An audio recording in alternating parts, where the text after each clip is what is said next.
দিনাজপুর ঘোড়াঘাটে সাংবাদিক কল্যাণ ট্রাস্টের এক আলোচনা সভা অনুষ্ঠিত হয়েছে। রবিবার বেলা 11টায় ঘোড়াঘাট শিশু পার্কে দিনাজপুর সাংবাদিক কল্যাণ ট্রাস্টের এ আলোচনা সভা অনুষ্ঠিত হয়। এতে কল্যাণ ট্রাস্টের সভাপতি আকরাম হোসেনের সভাপতিত্বে বক্তব্য রাখেন সাংবাদিক কল্যাণ ট্রাস্টের সাধারণ সম্পাদক জাহিদ হোসেন। এছাড়াও অন্যান্যদের মধ্যে বক্তব্য রাখেন ট্রাস্টের সহসভাপতি ও মোহনা টেলিভিশনের ঘোড়াঘাট প্রতিনিধি শামসুল ইসলাম শামু, চ্যানেল এস-এ টেলিভিশনের ঘোড়াঘাট প্রতিনিধি আনভিল বাপ্পি, মোহনা টেলিভিশনের হিলি প্রতিনিধি বকুল সহ আরও অনেকে।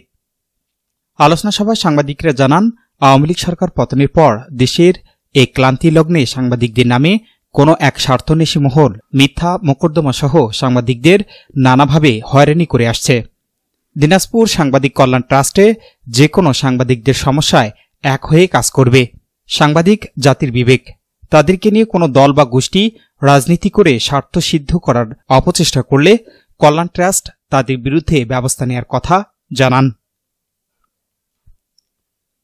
S Rahman, news desk, MK television.